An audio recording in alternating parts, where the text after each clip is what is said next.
Welcome to Edu Learning Point. Edu Learning Point channel में मैं श्रवण कुमार आप सभी दोस्तों का हार्दिक स्वागत करता हूं। तो दोस्तों, आज का जो हमारा टॉपिक है वो है भारतीय संविधान। आप सभी दोस्त इस बात पर गौर फरमाइए कि भारतीय संविधान से बहुत सारे जो क्वेश्चन है वो एसएससी की जो परीक्षाएं हैं और विभिन्न जो स्टेट एग्जाम्स हैं उनमें भी पूछे जाते हैं। तो चलिए शुरू करते हैं। भारतीय संविधान के कितने भाग हैं? क्वेश्चन शुरू करने से पहले हम आपको याद दिलाना चाहेंगे, अगर आप हमारे चैनल से नए जुड़े हैं तो चैनल को सब्सक्राइब करना बिल्कुल भी ना भूलें और बेल आइकन जरूर दबाएं, जिससे आने वाली वीडियो की नोटिफिकेशन आपको तुरंत मिल जाए। आप हमारे हरियाणा जीके से संबंधित वीडियोस भी हमारे चैनल पर जाकर देख सकते हैं। तो चलिए, हमारा पहला क्वेश्चन है भारतीय संविधान में कितने भाग हैं? तो हमारा यहाँ पर जो राइट आंसर होगा वो होगा ऑप्शन नंबर सी, 22 भाग है। भारतीय संविधान में 22 भाग हैं और जब संविधान का निर्माण हुआ था तो उस समय पर 22 भाग थे, याद रखिएगा, और 395 अनुच्छेद थे और 8 अनुसूचियां थी। अगर हम वर्तमान की बात करें तो वर्तमान में 448 अनुच्छेद हैं और 12 अनुसूचियां हैं। तो चलिए, नेक्स्ट क्वेश्चन है दोस्तों हमारा, और संविधान के जो भाग हैं उनके बारे में हम आपको डिटेल्स में बताएंगे। तो देखिए, जो पहले भाग में क्या है वो है संघ और उसके जो क्षेत्र हैं, यूनियन एंड इट्स टेरिटरी। जो दूसरे भाग में क्या है, नागरिकता है। और जो तीसरा भाग है उसमें क्या है, फंडामेंटल राइट्स, जिसको मौलिक अधिकार कहा जाता है।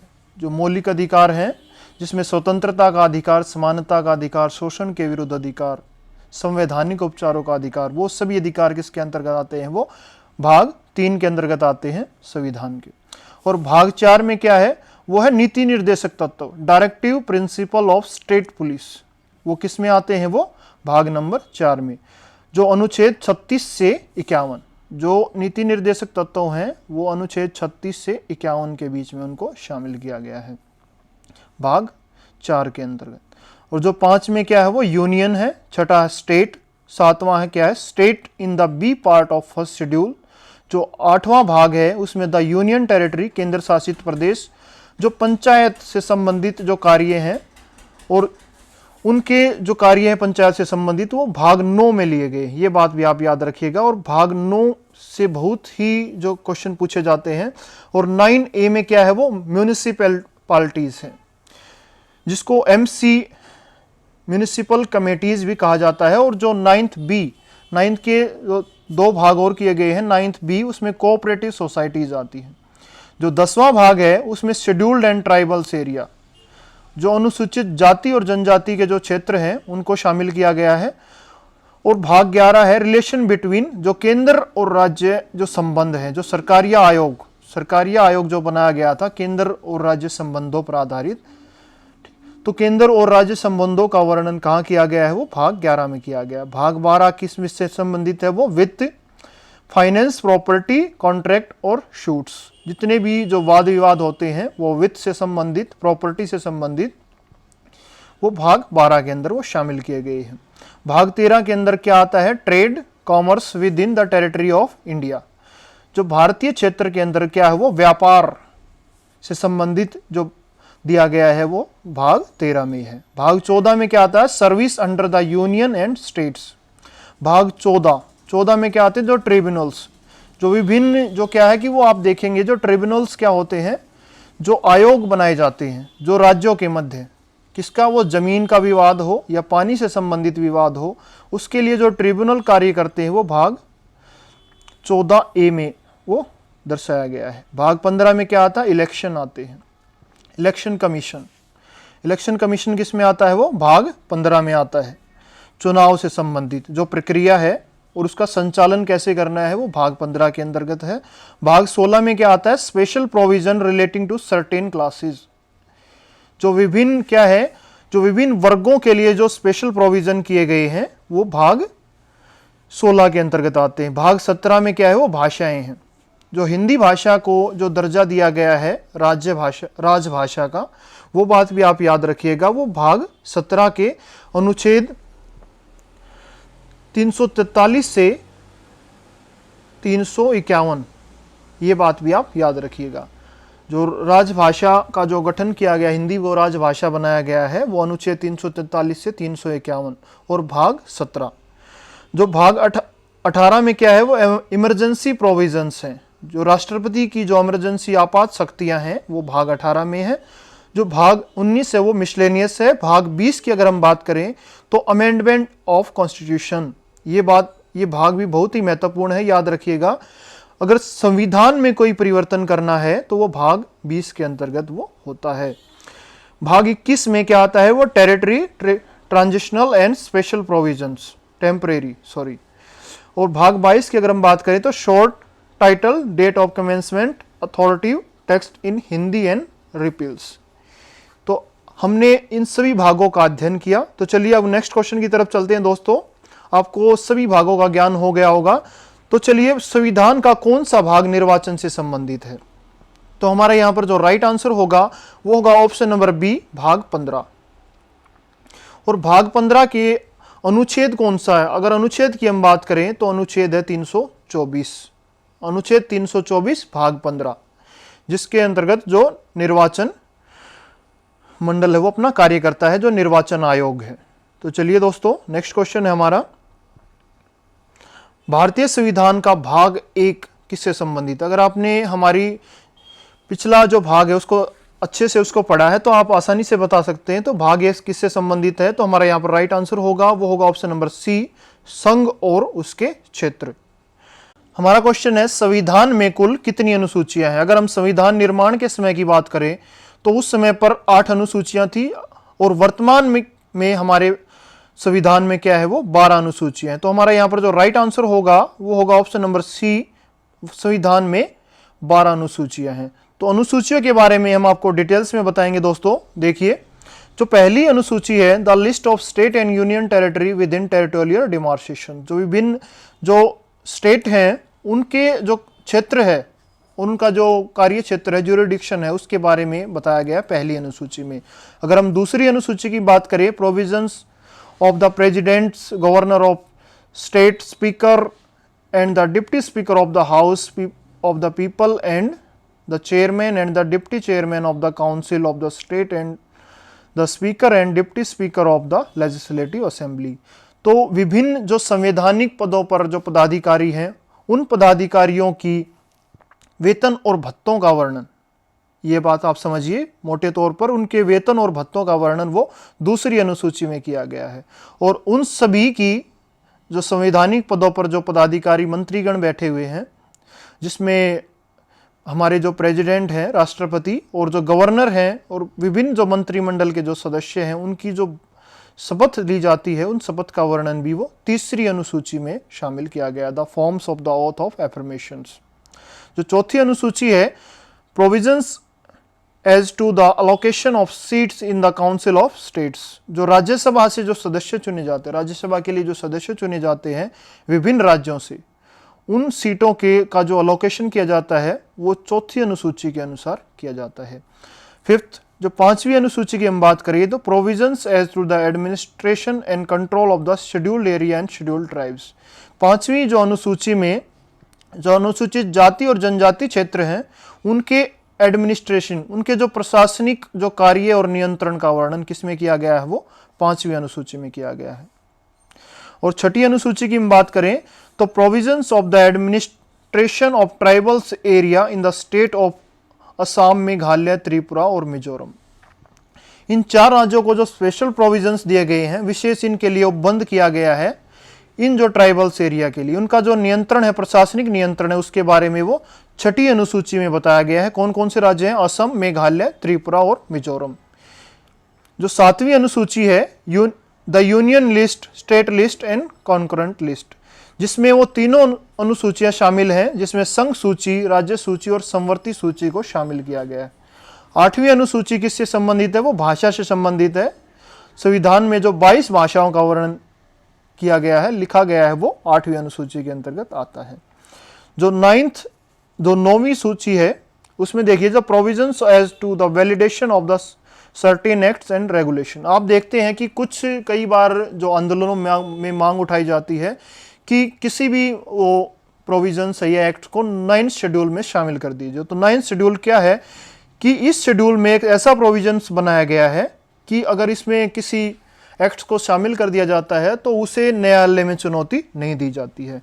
तो इसमें जो स्पेशल जो प्रोविजंस बनाया गया है वो 9th शेड्यूल के लिए। अगर हम 10वीं अनुसूची की बात करें तो provisions as to disqualification on the ground of defections, तो दल बदल से संबंधित जो प्रावधान किए गए हैं वो 10वीं अनुसूची में किए गए। जो 11वीं अनुसूची है, याद रखिए दोस्तों, the power, authority and responsibility of panchayat, जो पंचायत से संबंधित जो उसके कार्य क्षेत्र हैं, जो उसकी जिम्मेदारी है, वो 11वीं अनुसूची में है। और 12वीं जो अनुसूची है, the power, authority, responsibility of municipalities, जो जितनी भी जो हमारे देश के अंदर जो म्यूनिसिपैलिटीज हैं उनसे संबंधित जो बंद किए गए हैं, उनके जो कार्य हैं, कर्तव्य हैं, ड्यूटीज हैं, उनके बारे में कहाँ बताया गया है, वो 12वीं अनुसूची में बताया गया है। तो चलिए नेक्स्ट क्वेश्चन देखते हैं दोस्तों। हमें पता है कि आप सभी को जो ये शेड्यूल है ये आसानी से याद हो गए होंगे। तो चलिए नेक्स्ट क्वेश्चन है हमारा दोस्तों, अंतकरण और धर्म को अबाध रूप से मानने, आचरण और प्रचार करने की स्वतंत्रता संविधान के किस अनुच्छेद में है? तो हमारा यहाँ पर जो राइट आंसर होगा वो होगा ऑप्शन नंबर सी, आर्टिकल 25। ये आर्टिकल, ये मौलिक अधिकारों के अंतर्गत आता है। तो चलिए नेक्स्ट क्वेश्चन है हमारा दोस्तों, राज्य के नीति निर्देशक तत्व संविधान के किस भाग में है? तो हमारा यहाँ पर जो राइट आंसर होगा वो होगा ऑप्शन नंबर ए, भाग 4। राज्य की जो नीति निर्देशक तत्व है, जिसमें राज्य को कहा जाता है कि आप लोगों की भलाई के लिए वो कार्य कीजिए, उन्हें जो डायरेक्शन दी जाती है, तो वो भाग 4 के अंतर्गत वो विद्यमान है। और ये किस में है? अनुच्छेद 36 से अनुच्छेद 51 के बीच में इनको बताया गया है, जो राज्य के नीति निर्देशक तत्व। चलिए नेक्स्ट क्वेश्चन है दोस्तों, स्थानीय स्वशासन की इकाई नगर पालिका संविधान के किस भाग में है? तो हमारा यहाँ पर जो राइट आंसर होगा वो होगा ऑप्शन नंबर सी, 9th ए। जो 9वां भाग है उसके जो ए उपबंध करके बनाया गया है, तो उसके अंदर इसको शामिल किया गया है। तो चलिए नेक्स्ट क्वेश्चन है दोस्तों, उपाधियों का अंत किस मौलिक अधिकार का भाग है?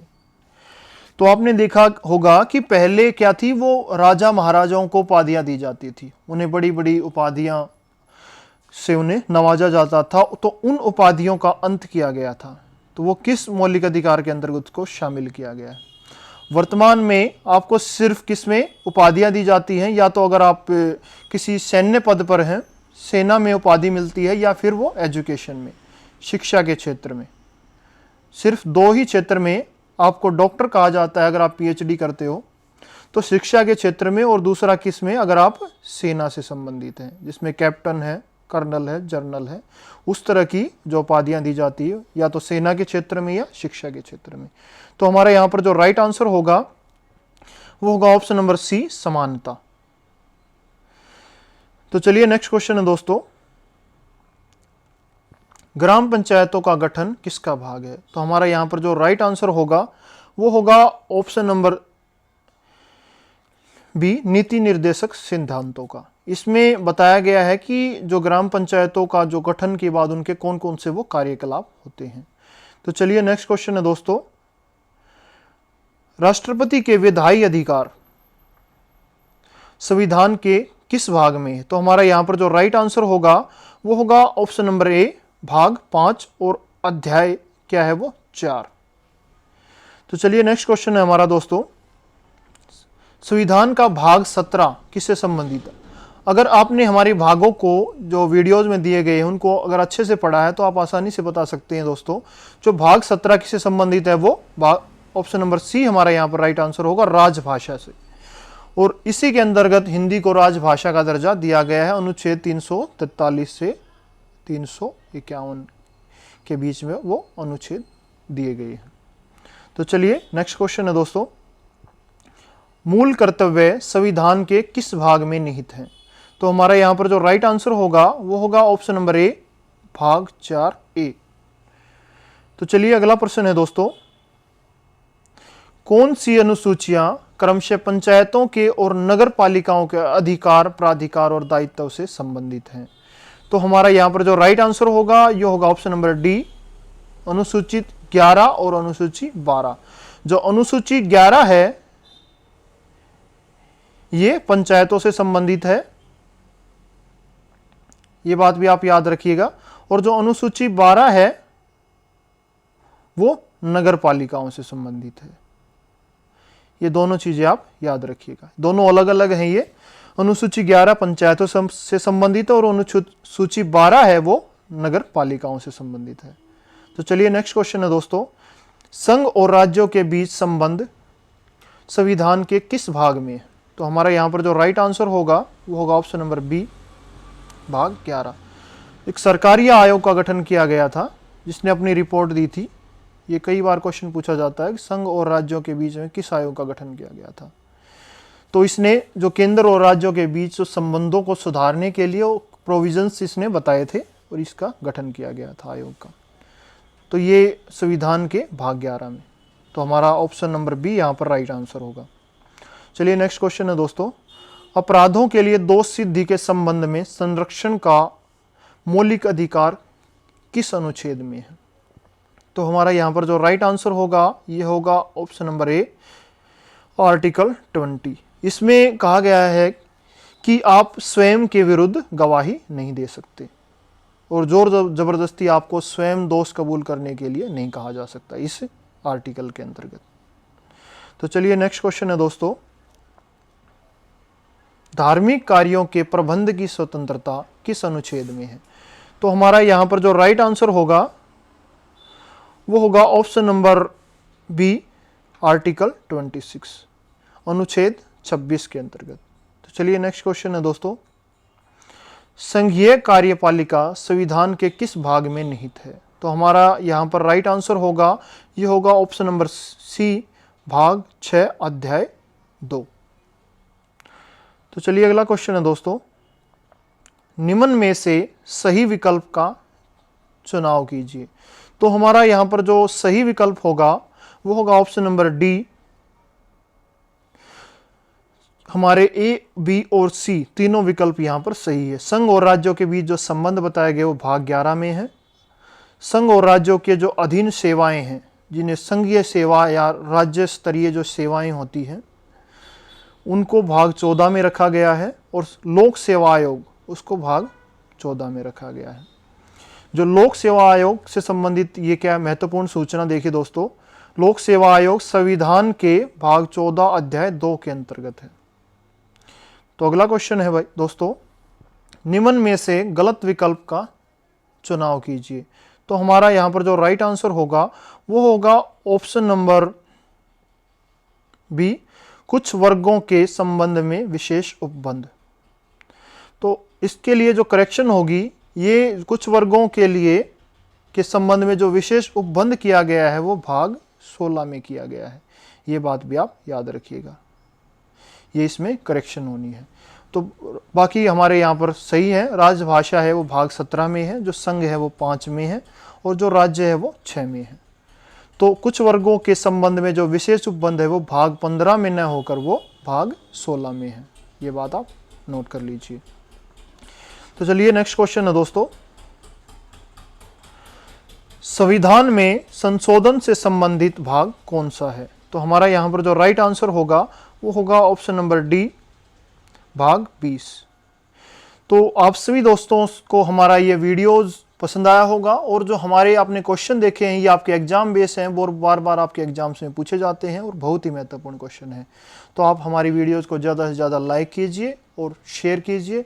अगर आप हमने हमारे चैनल को अभी तक सब्सक्राइब नहीं किया है तो जल्दी से इसे सब्सक्राइब कर लीजिए और बेल आइकन दबाना बिल्कुल भी ना भूलें।